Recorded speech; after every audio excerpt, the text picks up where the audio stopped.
Hello दोस्तों, स्वागत है कहानियों की दुनिया में आप सभी का। आज मैं आपके सामने लेकर प्रस्तुत हुआ हूँ मुंशी प्रेमचंद का सर्वश्रेष्ठ उपन्यास गोदान का 11वां भाग। शुरू करते हैं। मालती बाहर से तितली है, भीतर से मधुमक्खी।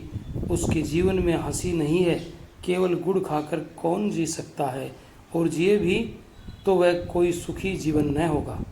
वह हंसती है इसलिए कि उसे इसके दाम मिलते हैं। उसका चहकना और चमकना इसलिए नहीं है कि वह चहकने को ही जीवन समझती है, या उसने निजत्व को अपनी आँखों में इतना बढ़ा लिया है कि जो कुछ करें अपने ही लिए करें। नहीं, वह इसलिए चहकती है और विनोद करती है कि इससे उसके कर्तव्य का भार कुछ हल्का हो जाता है। उसके बाप उन विचित्र जीवों में थे जो केवल जबान की मदद से लाखों के वारे न्यारे करते थे। बड़े बड़े जमींदार और रईसों की जायदादें बिकवाना, उन्हें कर्ज दिलाना या उनके मामलों को अफसरों से मिलकर तय करा देना, यही उनका व्यवसाय था। दूसरे शब्दों में दलाल थे। इस वर्ग के लोग बड़े प्रतिभावान होते हैं। जिस काम से कुछ मिलने की आशा हो वह उठा लेंगे, किसी न किसी तरह से उसे निभा भी देंगे। किसी राजा की शादी किसी राजकुमारी से ठीक करवा दी और 10-20 हजार उसी में मार लिए। यही दलाल जब छोटे छोटे सौदे करते हैं तो टाउट कहे जाते हैं और हम उनसे घृणा करते हैं। बड़े बड़े काम करके वही टाउट राजाओं के साथ शिकार खेलता है और गवर्नरों की मेज पर चाय पीता है। मिस्टर कॉल उन्हीं भाग्यवानों में थे। उनके 3 लड़कियां ही लड़कियां थीं। उनका विचार था कि तीनों को इंग्लैंड भेजकर शिक्षा के शिखर पर पहुंचा दे। अन्य बहुत से बड़े आदमियों की तरह उनका भी ख्याल था कि इंग्लैंड में शिक्षा पाकर आदमी कुछ और हो जाता है। शायद वहाँ के जलवायु में बुद्धि को तेज कर देने की कोई शक्ति है, मगर उनकी ये कामना 1/3 से ज़्यादा पूरी ना हुई। मालती इंग्लैंड में ही थी कि उन पर फालिज गिरा और बेकाम कर दिया। अब बड़ी मुश्किल से वे 2 आदमियों के सहारे उठते बैठते थे। ज़बान तो बिल्कुल बंद हो गई, और जब ज़बान बंद हो गई तो आमदनी भी बंद हो गई। जो कुछ भी था ज़ुबान की ही कमाई थी। कुछ बचा रखने की उनकी आदत न थी। अनियमित आय थी और अनियमित खर्च था। इसलिए इधर कई साल से बहुत तंग हाल हो रहे थे। सारा दायित्व मालती पर आ पड़ा। मालती के 400-500 रुपये में वह भोग विलास और ठाट बाट तो क्या निभता। हाँ, इतना था कि दोनों लड़कियों की शिक्षा होती जाती थी और भले मानसों की तरह जिंदगी बसर होती थी। मालती सुबह से पहर रात तक दौड़ती रहती थी। चाहती थी कि पिता सात्विकता के साथ रहें, लेकिन पिताजी को शराब कबाब का ऐसा चस्का पड़ा था कि किसी तरह गला न छोड़ता था। कहीं से कुछ न मिलता तो एक महाजन उनका पुराना मित्र था, जिसने उनकी बदौलत लेन देन में लाखों कमाए थे और मुरवत के मारे कुछ बोलता न था। उसके 25,000 रुपये चढ़ चुके थे और जब चाहता कुर्की करा सकता था, मगर मित्रता की लाज निभाता जाता था। आत्मसेवियों में जो निर्लजता आ जाती है वह कोल में भी थी। रोज तकाजे हुआ करें, उन्हें परवाह न थी। मालती उनके अपव्यय पर झुंझलाती रहती थी, लेकिन उसकी माता जो साक्षात देवी थी और इस युग में भी पति की सेवा को नारी जीवन का मुख्य हेतु समझती थी, उसे समझाती रहती थी। इसलिए गृह युद्ध न होने पाता था। संध्या हो गई थी। हवा में अभी तक गर्मी थी। आकाश में धुंध छाया हुआ था। मालती और उसकी दोनों बड़ी बहनें बंगले के सामने घास पर बैठी हुई थी। पानी न पाने के कारण वहाँ की धूप जल गई थी और भीतर ही मिट्टी निकल आई थी। मालती ने पूछा, माली क्या बिल्कुल पानी नहीं देता? मंजली बहन सरोज ने कहा, पड़ा पड़ा सोया करता है सुअर, जब कहो तो 20 बहाने निकलने लगता है। सरोज बीए में पढ़ती थी। दुबली पतली, लंबी, पीली, रूखी, कटु। उसे किसी की कोई बात पसंद न आती थी। हमेशा ऐब निकालती रहती थी। डॉक्टरों की सलाह थी कि वह कोई परिश्रम न करे और पहाड़ पर रहें, लेकिन घर की स्थिति ऐसी न थी कि उसे पहाड़ पर भेजा जा सकता। सबसे छोटी वरदा को सरोज से इसलिए द्वेष था कि सारा घर सरोज को हाथों में लिए रहता था। वह चाहती थी कि जिस बीमारी में इतना स्वाद है वह उसे ही क्यों न हो जाती। गोरी सी गर्वशील स्वस्थ चंचल आंखों वाली बालिका थी जिसके मुख पर प्रतिभा की झलक थी। सरोज के सिवा उसे सारे संसार से सहानुभूति थी। सरोज के कथन का विरोध करना उसका स्वभाव था। बोली, दिन भर दादाजी बाजार भेजते रहते हैं, फुर्सत ही कहाँ पाता है। मरने की छुट्टी तो मिलती नहीं, पड़ा पड़ा सोएगा। सरोज ने डांटा, दादाजी उसे कब बाजार भेजते रहे, झूठ रही कहीं की। रोज़ भेजते हैं रोज़, अभी तो आज ही भेजा था, कहो तो बुलवा कर पूछवा दूँ। पूछवाएगी, बुलवाऊँ। मालती डरी, दोनों गुथ जाएगी तो बैठना मुश्किल कर देगी। बात बदल कर बोली, अच्छा खैर होगा, आज डॉक्टर मेहता का तुम्हारे यहाँ भाषण हुआ था सरोज। सरोज ने नाक सिकोड़ कर कहा, हाँ हुआ तो था, लेकिन किसी ने पसंद नहीं किया। आप फरमाने लगे, संसार में स्त्रियों का क्षेत्र पुरुषों से बिल्कुल अलग है। स्त्रियों का पुरुषों के क्षेत्र में आना इस युग का कलंक है। सब लड़कियों ने तालियां और सीटियां बजानी शुरू कर दी। बेचारे लज्जित होकर बैठ गए। कुछ अजीब से आदमी मालूम होते हैं। आपने यहाँ तक कह डाला कि प्रेम केवल कवियों की कल्पना है, वास्तविक जीवन में इनका कहीं निशान नहीं। लेडी हुक्कू ने उनका खूब मजाक उड़ाया।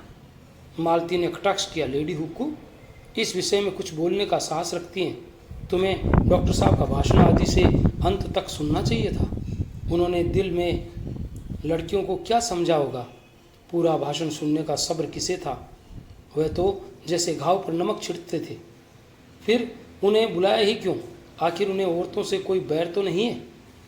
जिस बात को हम सत्य समझते हैं उसी का तो प्रचार करते हैं। औरतों को खुश करने के लिए वह उन किसी कहने वालों में नहीं है। और फिर अभी ये कौन जानता है कि स्त्रियां जिस रास्ते पर चलना चाहती है वह सत्य है। बहुत संभव है आगे चलकर हमें अपनी धारणा बदलनी पड़े। उसने फ्रांस, जर्मनी, इटली की महिलाओं के जीवन आदर्श बतलाए और कहा, शीघ्र ही विमेंस लीग की ओर से मेहता का भाषण होने वाला है। सरोज को कुतूहल हुआ, मगर आप भी तो कहती हैं कि स्त्रियों और पुरुषों के अधिकार समान होने चाहिए। अब भी कहती हूँ, लेकिन दूसरे पक्ष वाले क्या कहते हैं ये भी तो सुनना चाहिए। संभव है हम ही गलती पर हों। ये लीग इस नगर की नई संस्था है और मालती के उद्योग से खुली है। नगर की सभी शिक्षित महिलाएं उसमें शरीक हैं। मेहता के पहले भाषण ने महिलाओं में बड़ी हलचल मचा दी थी और लीग ने निश्चय किया था कि उनका खूब ददाशिकन जवाब दिया जाए। मालती ही पर यह भार डाला गया। मालती कई दिन तक अपने पक्ष के समर्थन में युक्तियां और प्रमाण खोजती रही और भी कई देवियां अपने भाषण लिख रही थी। उस दिन जब मेहता शाम को लीग के हॉल में पहुंचे तो जान पड़ता था हॉल फट जाएगा। उन्हें गर्व हुआ, उनका भाषण सुनने के लिए इतना उत्साह, और वह उत्साह के केवल मुख पर और आंखों में न था। आज सभी देवियां सोने और रेशम से लदी हुई थी, मानो किसी बारात में आई हों। मेहता को परास्त करने के लिए शक्ति से काम लिया था, और ये कौन कह सकता है कि जगमगाहट शक्ति का अंग नहीं है। मालती ने तो आज के लिए नए फैशन की साड़ी निकाली थी, नए काट के जम्पर बनवाए थे और रंग रोगन और फूलों से खूब सजी हुई थी, मानो उसका विवाह हो रहा हो। विमेंस लीग में इतना समारोह और कभी न हुआ था। डॉक्टर मेहता अकेले थे, फिर भी देवियों के दिल कांप रहे थे। सत्य की एक चिंगारी असत्य के एक पहाड़ को भस्म कर सकती थी। सबसे पीछे की शेफ में मिर्जा और खन्ना व संपादक जी भी विराज रहे थे। राय साहब भाषण शुरू होने के बाद आए और पीछे खड़े हो गए। मिर्जा ने कहा, आइए, आप भी खड़े कब तक रहिएगा? राय साहब बोले, नहीं भाई, यहाँ मेरा दम घुटने लगेगा। तो मैं खड़ा रहता हूँ, आप बैठिए। राय साहब ने उनके कंधे दबाए, तकल्लुफ़ नहीं, बैठे रहिए, मैं थक जाऊँगा तो आपको उठा दूंगा और बैठ जाऊँगा। अच्छा, मिस मालती सभानेत्री हुई, खन्ना साहब कुछ इनाम दिलवाइए। खन्ना ने रोनी सूरत बनाकर कहा, अब मिस्टर मेहता पर ही निगाह है, मैं तो गिर गया। मिस्टर मेहता का भाषण शुरू हुआ। देवियों, जब मैं इस तरह आपको संबोधित करता हूँ तो आपको कोई बात खटकती नहीं। आप इस सम्मान को अपना अधिकार समझती हैं, लेकिन आपने किसी महिला को पुरुषों के प्रति देवता का व्यवहार करते सुना है? उसे आप देवता कहें तो वह समझेगा आप उसे बना रही हैं। आपके पास दान देने के लिए दया है, श्रद्धा है, त्याग है। पुरुष के पास दान देने के लिए क्या है? वह देवता नहीं, लेवता है। वह अधिकार के लिए हिंसा करता है, संग्राम करता है, कलह करता है। तालियां बजी। राय साहब ने कहा, औरतों को खुश करने का इसने कितना अच्छा ढंग निकाला है। बिजली संपादक को बुरा लगा। कोई नई बात नहीं, मैं कितनी बार ये भाव व्यक्त कर चुका। मेहता आगे बढ़े।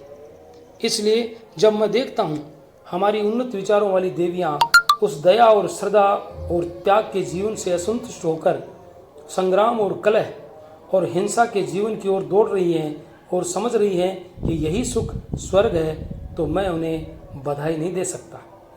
मिसेस खन्ना ने मालती की ओर सगर्व नेत्रों से देखा। मालती ने गर्दन झुका ली। खुर्शीद बोले, अब कहिए, मेहता दिलेर आदमी है, सच्ची बात कहता है और मुंह पर। बिजली संपादक ने नाक सिकोड़ी। अब वह दिन लद गए जब देवियां इन चकमों में आ जाती थी।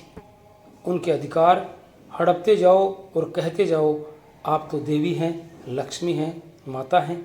मेहता आगे बढ़े। स्त्री को पुरुष के रूप में, पुरुष के कर्म में रत देखकर मुझे उसी तरह वेदना होती है जैसे पुरुष को स्त्री के रूप में स्त्री के कर्म में करते देखकर। मुझे विश्वास है ऐसे पुरुषों को आप अपने विश्वास और प्रेम का पात्र नहीं समझती। मैं आपको विश्वास दिलाता हूँ, ऐसी स्त्री भी पुरुष के प्रेम और श्रद्धा का पात्र नहीं बन सकती। खन्ना के चेहरे पर दिल की खुशी चमक उठी। राय साहब ने चुटकी ली। आप बहुत खुश हैं खन्ना जी? खन्ना बोले, मालती मिले तो पूछूं, अब कहिए। मैं तो आगे बढ़े। मैं प्राणियों के विकास में स्त्री के पद को पुरुषों के पद से श्रेष्ठ समझता हूँ। उसी तरह जैसे प्रेम और त्याग और श्रद्धा और हिंसा और संग्राम और कलह से श्रेष्ठ समझता हूँ। अगर हमारी देवियाँ सृष्टि और पालन के देव मंदिर में हिंसा और कलह के दानव क्षेत्र में आना चाहती हैं तो उससे समाज का कल्याण न होगा। मैं इस विषय में दृढ़ हूँ।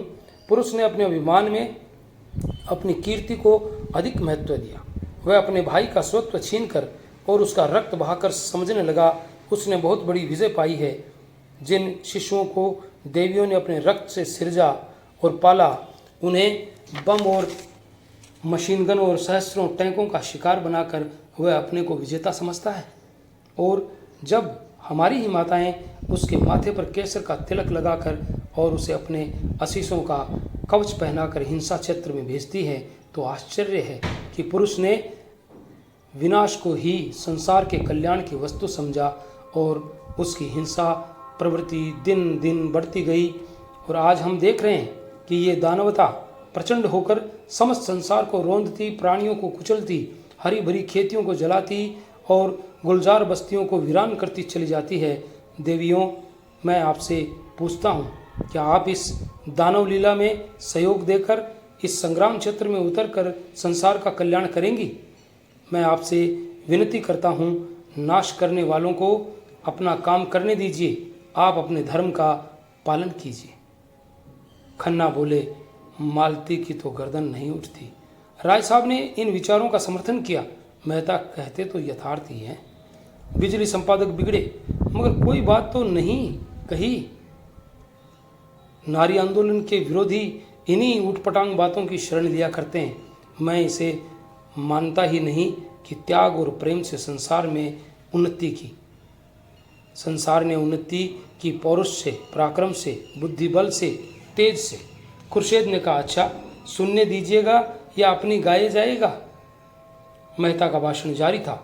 देवियों, मैं उन लोगों में नहीं हूँ जो कहते हैं स्त्री और पुरुष में समान शक्तियाँ हैं, समान प्रवृत्तियाँ हैं और उनमें कोई विभिन्नता नहीं है। इसे भयंकर असत्य की मैं कल्पना नहीं कर सकता। ये वह असत्य है जो युग युगांतरों से संचित अनुभव को उसी तरह ढक लेना चाहता है जैसे बादल का एक टुकड़ा सूर्य को ढक लेता है। मैं आपको सचेत किए देता हूँ कि आप इस जाल में न फंसे। स्त्री पुरुष से उतनी ही श्रेष्ठ है जितना प्रकाश अंधेरे से। मनुष्य के लिए क्षमा और त्याग और अहिंसा जीवन के उच्चतम आदर्श हैं। नारी इस आदर्श को प्राप्त कर चुकी है। पुरुष धर्म और अध्यात्म और ऋषियों का आश्रय लेकर उस लक्ष्य पर पहुंचने के लिए सदियों से जोर मार रहा है, पर सफल नहीं हो सका। मैं कहता हूँ उसका सारा अध्यात्म और योग एक तरफ और नारियों का त्याग एक तरफ। तालियां बजी, हॉल हिल उठा। राय साहब ने गदगद होकर कहा, मेहता वही कहते हैं जो इनके दिल में है। ओंकारनाथ ने टिक्का की, लेकिन बातें सभी पुरानी हैं, सड़ी हुई। पुरानी बात भी आत्मबल के साथ कही जाती है तो नई हो जाती है। जो 1000 रुपये का हर महीने फटकार कर विलास में उड़ाता हो, उसमें आत्मबल जैसी वस्तु नहीं रह सकती। ये केवल पुराने विचार की नारियों और पुरुषों को प्रसन्न करने का ढंग है। खन्ना ने मालती की ओर देखा। ये क्यों फूली जा रही है? इन्हें तो शर्माना चाहिए। खुर्शीद ने खन्ना को उकसाया। अब तुम भी एक तकरीर कर डालो खन्ना। नहीं, मेहता तुम्हें उखाड़ फेंकेगा। आधा मैदान तो उसने अभी मार लिया है। खन्ना खिसिया कर बोले, मेरी न कहिए, मैंने तो कितनी चिड़िया फंसा कर छोड़ दी है। राय साहब ने खुर्शीद की तरफ आंख मारकर कहा, आजकल आप महिला समाज की तरफ आते जाते हैं। सच कहना, कितना चंदा दिया? खन्ना पर झेंप छा गई। मैं ऐसे समाजों को चंदा नहीं दिया करता जो कला का ढोंग रचकर दुराचार फैलाते हैं। मेहता का भाषण जारी था। पुरुष कहता है, जितने दार्शनिक और वैज्ञानिक आविष्कारक हुए हैं वह सब पुरुष थे। जितने बड़े बड़े महात्मा हुए हैं वह सब पुरुष थे। सभी योद्धा, सभी राजनीति के आचार्य, बड़े बड़े नाविक, बड़े बड़े सब कुछ पुरुष थे। लेकिन इन बड़ों बड़ों के समूहों में ने मिलकर किया क्या? महात्माओं और धर्म प्रचारकों ने संसार में रक्त की नदियां बहाने और वैमनस्य की आग भड़काने के सिवा और क्या किया? योद्धाओं ने भाइयों की गर्दनें काटने के सिवा और क्या यादगार छोड़ी? राजनीतिकों की निशानी अब केवल लुप्त साम्राज्यों के खंडर रह गए हैं और आविष्कारकों ने मनुष्य को मशीन का गुलाम बना देने के सिवा और क्या समस्या हल कर दी? पुरुषों की रची हुई संस्कृति में शांति कहाँ है? सहयोग कहाँ है? ओंकारनाथ उठकर जाने को हुए। विलासियों के मुख से बड़ी बड़ी बातें सुनकर मेरी देह भस्म हो जाती है। खुर्शीद ने उनका हाथ पकड़कर बैठाया। आप भी संपादक जी नीरे पोंगा ही रहे। अजी ये दुनिया है जिसके जी में जो आता है बकता है। कुछ लोग सुनते हैं और तालियां बजाते हैं। चलिए किस्सा खत्म। ऐसे ऐसे बेशुमार महते आएंगे और चले जाएंगे और दुनिया अपनी रफ्तार से चलती रहेगी। बिगड़ने की कौन सी बात है? असत्य सुनकर मुझसे सहा नहीं जाता। राय साहब ने इन्हें और चढ़ाया। कुलटा के मुंह से सतियों की सी बात सुनकर किसका जी न जलेगा? ओंकारनाथ फिर बैठ गए। मेहता का भाषण जारी था। मैं आपसे पूछता हूँ, क्या बाज को चिड़ियों का शिकार करते देखकर हंस को ये शोभा देगा कि वह मानसरोवर की आनंदमयी शांति को छोड़कर चिड़ियों का शिकार करने लगे? और अगर वह शिकारी बन जाए तो आप उसे बधाई देंगी? हंस के पास उतनी तेज चोंच नहीं है, उतने तेज चंगुल नहीं है, उतनी तेज आंखें नहीं है, उतने तेज पंख नहीं है और उतनी तेज रक्त की प्यास नहीं है। उन अस्त्रों का संचय करने में उसे सदियां लग जाएंगी, फिर भी वह बाज बन सकेगा या नहीं, इसमें संदेह है। मगर बाज बने या न बने, वह हंस न रहेगा। वह हंस जो मोती चुगता है। खुर्शीद ने टीका की, ये तो शायरों की सी दलीलें हैं। मादा बाज भी उसी तरह शिकार करती है जैसे नर बाज। ओंकारनाथ प्रसन्न हो गए। उस पर आप फिलोसोफर बनते हैं इसी तर्क के बल पर? खन्ना ने दिल का गुब्बार निकाला। फिलोसोफर की दुम है। फिलोसोफर वह है जो, ओंकारनाथ ने बात पूरी की, जो सत्य से जो भर भी न टले। खन्ना को ये समस्या पूर्ति नहीं रुचि। सत्य वत्य नहीं जानता। मैं तो फिलोसोफर उसे कहता हूँ जो फिलोसोफर हो सच्चा। खुर्शीद ने दाद दी। फिलोसोफर की अपने कितनी सच्ची तारीफ की है। वाह, सुभान अल्लाह। फिलोसोफर वह है जो फिलोसोफर हो, क्यों ना हो। मेहता आगे चले। मैं नहीं कहता देवियों को विद्या की ज़रूरत नहीं है और पुरुषों से अधिक। मैं नहीं कहता देवियों को शक्ति की ज़रूरत नहीं है और पुरुषों से अधिक। लेकिन वह विद्या, वह शक्ति नहीं जिससे पुरुष ने संसार को हिंसा क्षेत्र बना डाला है। अगर वही विद्या वही शक्ति आप भी ले लेंगी तो संसार मरुस्थल हो जाएगा। आपकी विद्या और आपका अधिकार हिंसा और विध्वंस में नहीं, सृष्टि और पालन में है। क्या आप समझती हैं वोटों से मानव जाति का उद्धार होगा या दफ्तरों में और अदालतों में जबान और कलम चलाने से? इन नकली अप्राकृतिक विनाशकारी अधिकारों के लिए आप वह अधिकार छोड़ देना चाहती हैं जो आपको प्रकृति ने दिए हैं। सरोज अब तक बड़ी बहन के अदब से जब्त किए बैठी थी, अब न रहा गया। फुफकार उठी, हमें वोट चाहिए पुरुषों के बराबर। और कई युवतियों ने हाँक लगाई, वोट वोट। ओंकारनाथ ने खड़े होकर ऊंचे स्वर में कहा, नारी जाति के विरोधियों की पगड़ी नीची हो। मालती ने मेज पर हाथ पटक कर कहा, शांत रहो। जो लोग पक्ष या विपक्ष में कुछ कहना चाहेंगे उन्हें पूरा अवसर दिया जाएगा। मेहता बोले, वोट नए युग का मायाजाल है, मरीचिका है, कलंक है, धोखा है। उसके चक्कर में पड़कर आप न इधर की होंगी न उधर की। कौन कहता है कि आपका क्षेत्र संकुचित है? आप उसमें आपको अभिव्यक्ति का अवकाश नहीं मिलता। हम सभी पहले मनुष्य हैं, पीछे और कुछ। हमारा जीवन हमारा घर है, वहीं हमारी सृष्टि होती है, वहीं हमारा पालन होता है, वहीं जीवन के सारे व्यापार होते हैं।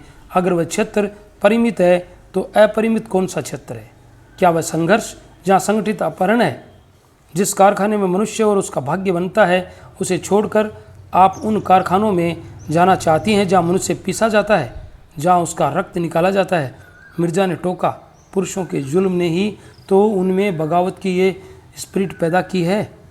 मेहता बोले, बेशक पुरुषों ने अन्याय किया है, लेकिन इसका ये जवाब नहीं कि अन्याय को मिटाइए, लेकिन अपने को मिटाकर नहीं।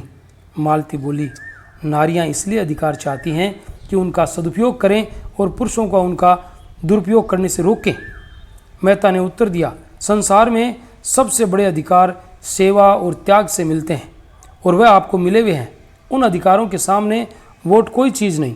मुझे खेद है, हमारी बहनें पश्चिम का आदर्श ले रही हैं, जहाँ नारी ने अपना पद खो दिया है और स्वामिनी से गिरकर विलास की वस्तु बन गई है। पश्चिम की स्त्री स्वच्छंद होना चाहती है, इसलिए वह अधिक से अधिक विलास कर सके। हमारी माताओं का आदर्श कभी विलास नहीं रहा। उन्होंने केवल सेवा के अधिकार से सदैव गृहस्थी का संचालन किया है। पश्चिम में जो चीज़ें अच्छी है वह उनसे लीजिए। संस्कृति में सदैव आदान प्रदान होता आया है, लेकिन अंधी नकल को मानसिक दुर्बलता का ही लक्षण है। पश्चिम की स्त्री आज गृह स्वामिनी नहीं रहना चाहती। भोग की विदग्ध लालसा ने उसे उच्छृंखल बना दिया है। वह अपनी लज्जा और गरिमा को, जो उसकी सबसे बड़ी विभूति थी, चंचलता और आमोद प्रमोद पर होम कर रही है। जब मैं वहाँ की शिक्षित बालिकाओं को अपने रूप का या भरी हुई गोल बाहों या अपनी नग्नता का प्रदर्शन करते देखता हूँ तो मुझे उन पर दया आती है। उनकी लालसाओं ने उन्हें इतना पराभूत कर दिया है कि वे अपनी लज्जा की रक्षा नहीं कर सकती। नारी की इससे अधिक और क्या अधोगति हो सकती है? राय साहब ने तालियां बजाई। हाल तालियों से गूंज उठा जैसे पटाखों की टट्टियां छूट रही हो। मिर्जा साहब ने संपादक जी से कहा, जवाब तो आपके पास भी न होगा। संपादक जी ने विरक्त मन से कहा, सारे व्याख्यान में इन्होंने यही एक बात सत्य कही है। तब तो आप भी मेहता के मुरीद हुए? जी नहीं, अपने लोग किसी के मुरीद नहीं होते। मैं इसका जवाब ढूंढ निकालूंगा, बिजली में देखिएगा। इसके माने ये है कि आप हक की तलाश नहीं करते, सिर्फ पक्ष के लिए लड़ना चाहते हैं। राय साहब ने आड़े हाथों लिया। इसी पर आपको अपने सत्य प्रेम का अभिमान है। संपादक जी अविचल रहे। वकील का काम अपने मुवक्किल का हित देखना है, सत्य या असत्य का निराकरण नहीं। तो यूँ कहिए कि आप औरतों के वकील हैं। मैं उन सभी का वकील हूँ जो निर्बल है, निस्सहाय है, पीड़ित है। बड़ी बेहया हो यार, मेहता जी कह रहे थे। और ये पुरुषों का षड्यंत्र है, देवियों को ऊंचे शिखर से खींचकर अपने बराबर बनाने के लिए। उन पुरुषों का जो कायर है, जिनमें वैवाहिक जीवन का दायित्व संभालने की क्षमता नहीं है, जो स्वच्छंद काम क्रीड़ा की तरंगों में सांडों की भांति दूसरों की हरी भरी खेती में मुंह डालकर अपनी कुत्सित लालसाओं को तृप्त करना चाहते हैं। पश्चिम में इनका षड्यंत्र सफल हो गया और देवियाँ तितलियाँ बन गई। मुझे ये कहते हुए शर्म आती है कि इस त्याग और तपस्या की भूमि भारत में भी कुछ वही हवा चलने लगी है। विशेषकर हमारी शिक्षित बहनों पर वह जादू बड़ी तेजी से चढ़ रहा है। वह गृहिणी का आदर्श त्याग कर तितलियों का रंग पकड़ रही है। सरोज उत्तेजित होकर बोली, हम पुरुषों से सलाह नहीं मांगती। अगर वह अपने बारे में स्वतंत्र हैं तो स्त्रियां भी अपने विषय में स्वतंत्र हैं। युवतियां अब विवाह को पेशा नहीं बनाना चाहती, वह केवल प्रेम के आधार पर विवाह करेंगी। जोर से तालियां बजी, विशेषकर अगली पंक्ति में जहां महिलाएं थीं। मेहता जी ने जवाब दिया, जिसे तुम प्रेम कहती हो वह धोखा है, उद्दीप्त लालसा का विकृत रूप है। उसी तरह जैसे संन्यास केवल भीख मांगने का संस्कृत रूप है, वह प्रेम अगर वैवाहिक जीवन में कम है तो मुक्त विलास में बिल्कुल नहीं है। सच्चा आनंद, सच्ची शांति केवल सेवा वृत्त में है। वही अधिकार का स्रोत है, वही शक्ति का उद्गम है। सेवा ही वह सीमेंट है जो दंपति को जीवन पर्यंत स्नेह और साचर्य में जोड़े रख सकता है, जिस पर बड़े बड़े आघातों का कोई असर नहीं होता। जहाँ सेवा का अभाव है वही विवाह विच्छेद है, परित्याग है, अविश्वास है और आपके ऊपर पुरुष जीवन की नौका की कर्णधार होने का कारण जिम्मेदारी ज़्यादा है। आप चाहें तो नौका को आंधी और तूफानों में पार लगा सकती हैं और आपने असावधानी की तो नौका डूब जाएगी और उसके साथ आप भी डूब जाएंगे। भाषण समाप्त हो गया। विषय विवाद ग्रस्त था और कई महिलाओं ने जवाब देने की अनुमति मांगी, मगर देर हो गई थी, इसलिए मालती ने मेहता को धन्यवाद देकर सभा भंग कर दी। हाँ, ये सूचना दे दी कि अगले रविवार को इसी विषय पर कई देवियां अपने विचार प्रकट करेंगी। राय साहब ने मेहता को बधाई दी। आपने मन की बातें कहीं मिस्टर मेहता, मैं आपके एक एक शब्द से सहमत हूँ। मालती हंसी, आप क्यों न बधाई देंगे, चोर चोर मौसेरे भाई जो होते हैं। मगर ये सारा उपदेश गरीब नारियों ही के सिर क्यों थोपा जाता है? उन्हीं के सिर क्यों आदर्श और मर्यादा और त्याग सब कुछ पालन करने का भार पटका जाता है? मेहता बोले, इसलिए कि वह बात समझती हैं।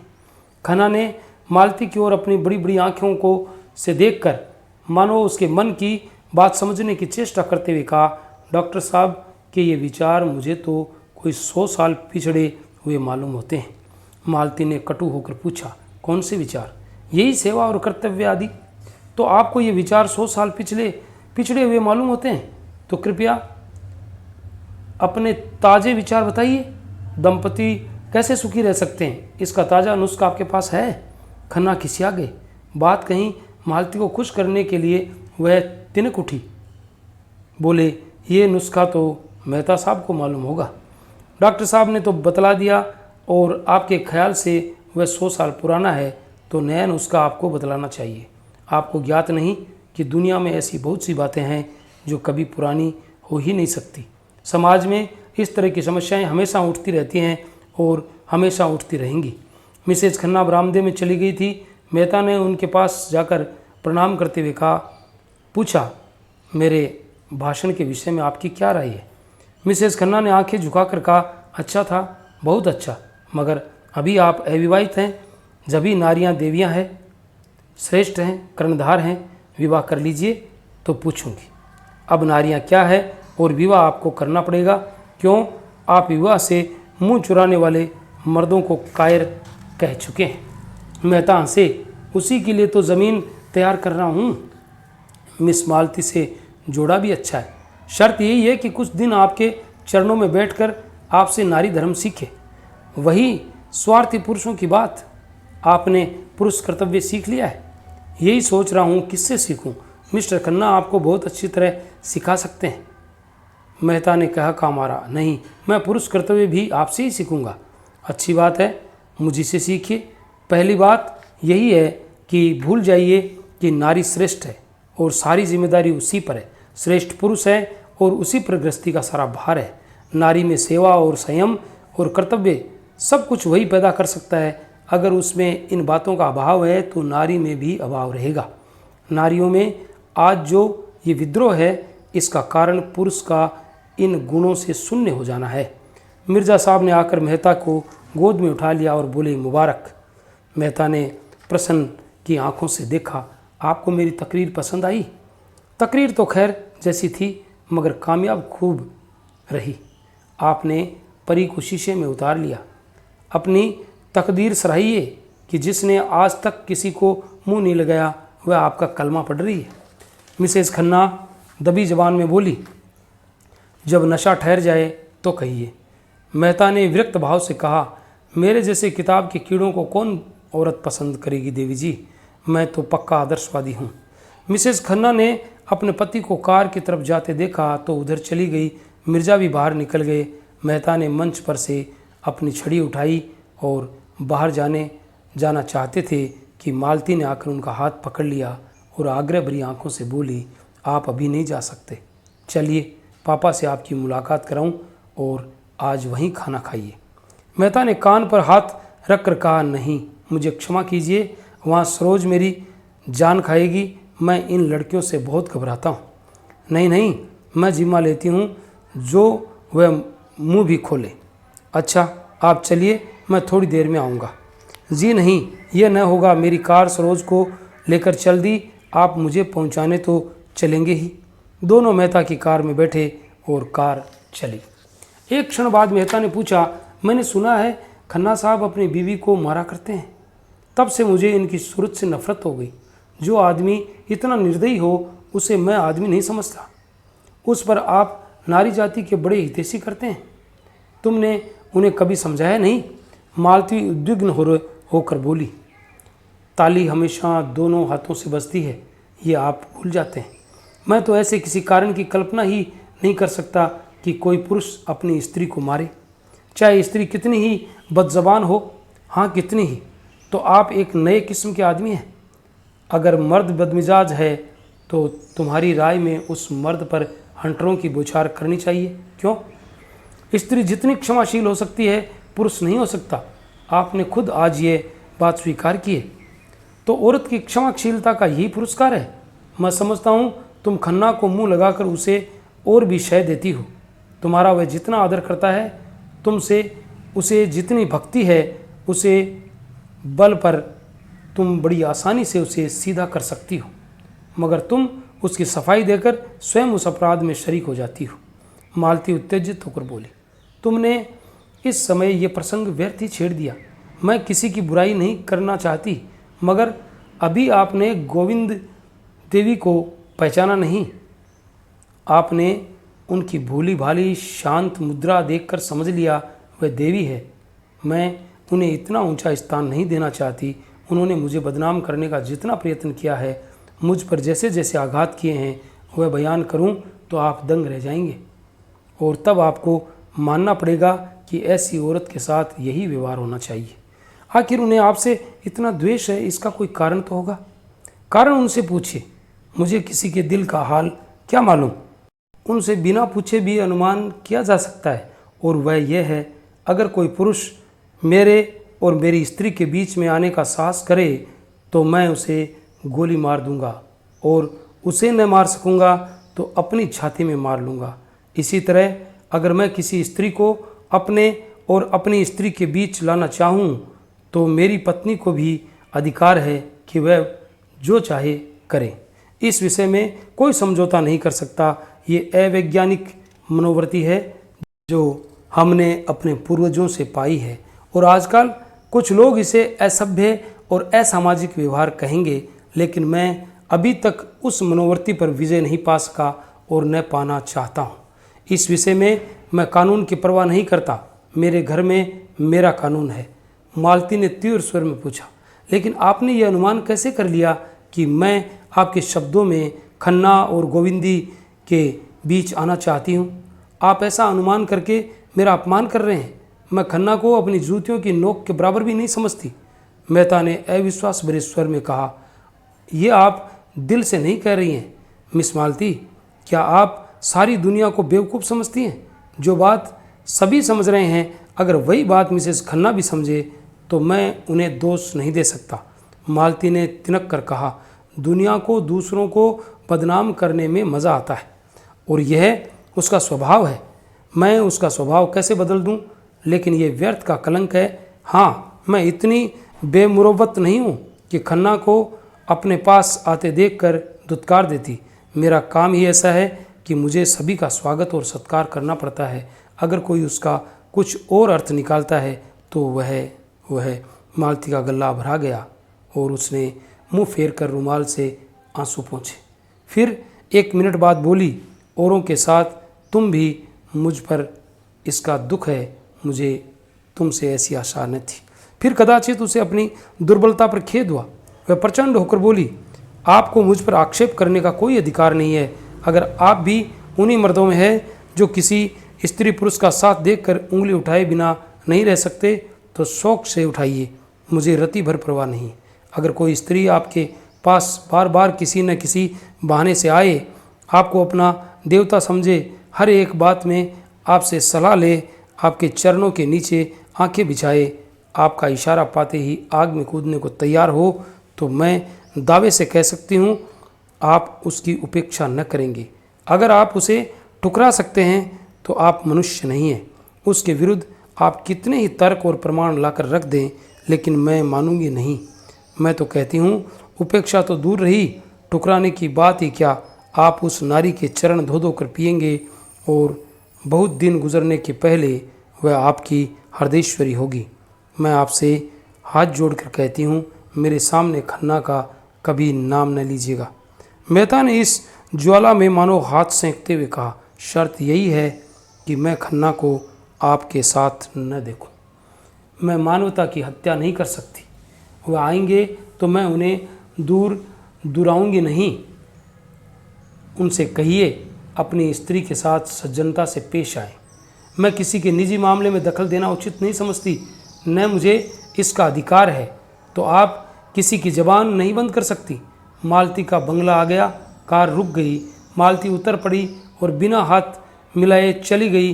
वह ये भी भूल गई कि उसने मेहता को भोजन की दावत दी है। वह एकांत में जाकर खूब रोना चाहती है। गोविंदी ने पहले भी आघात किए हैं, पर आज उसने जो आघात किया है वह बहुत गहरा, बड़ा, चौड़ा और बड़ा मर्मभेदी है। तो ये था मुंशी प्रेमचंद का सर्वश्रेष्ठ उपन्यास गोदान का 11वां भाग, और मिलते हैं कल 12वें भाग में। तब तक के लिए all the best. Thanks for watching.